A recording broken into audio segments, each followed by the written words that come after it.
qu'aujourd'hui... Non, il y a eu des poursuites là-bas. On a vu les procès. Merci. Kalingaï. En tout cas, ça fait mal au cœur lorsque je constate de façon flagrante une jeunesse en train de se perdre.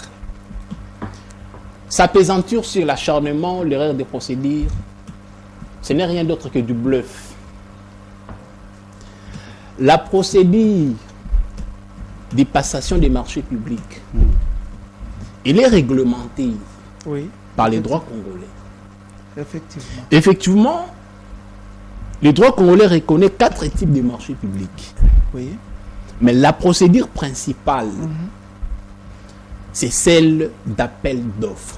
Je vous dis non. Non, c'est mon temps d'antenne. Non, c'est votre temps, mais vous êtes à côté. Vous n'avez pas ce droit-là de me contredire. Non,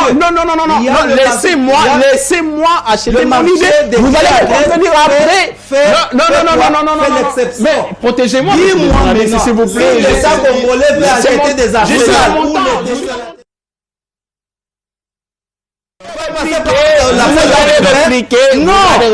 Monsieur, vous avez tout votre temps de répliquer. Voilà. Je disais, la procédure principale, c'est celle d'appel d'offres. La procédure de gré à gré, autrement appelée entente directe. Il faut préciser non, protégez-moi s'il vous plaît. S'il vous plaît, qu'il finisse la matière. Ça va?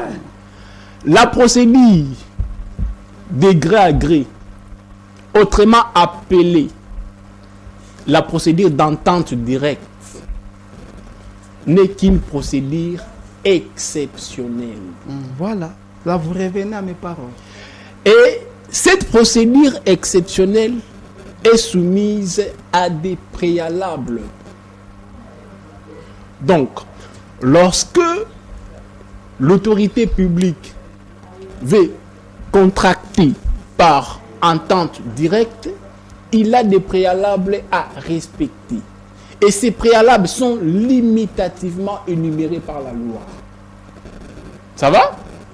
Alors, après avoir conclu ce marché qu'il a qualifié de gré à gré, il a soumis à l'approbation de la direction des contrôles du marché public. RMP.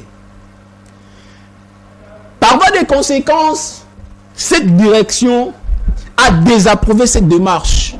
Parce que la société même, auprès de laquelle on avait soumis le marché, venait de voir naissance, venait de voir jour, il y a 2 ans. Ça n'a rien. Alors que cette matière, on exige l'expertise. Est-ce que dans la lettre de demande d'approbation du ministre de la Justice, il a eu le temps de motiver tout en démontrant l'expertise irréfutable de la société qui devrait s'occuper de l'ouvrage? Non. Voilà pourquoi il y a ce qu'on appelle mens rea, l'intention. Et moi, je ne voudrais pas anticiper la procédure. Parce que je sais déjà qu'il y a un problème d'intentionnalité dans cette affaire. Et cette intentionnalité est liée à quoi? Il y a une présomption de détournement. Ça va? C'est ainsi. Pour ne pas anticiper la procédure, nous sommes dans la phase d'instruction qu'on appelle instruction préjuridictionnelle. Ce n'est pas au ministre de passer ou d'improviser un meeting pour pouvoir présenter ses moyens de défense, mais c'est au ministère public de l'inviter. Et voilà, malheureusement, ce dernier s'est soumis au sentiment éphémère. Par conséquent, il y a eu un deuxième réquisitoire. Ça s'appelle ignorance du droit. Ça va? Ça s'appelle ignorance du droit. Voilà pourquoi nous, à notre niveau, nous, au niveau de la conscience nationale, avec notre allié, l'honorable Jean-Marc Kabunda Kaboun, rapidement, notre démarche est normative.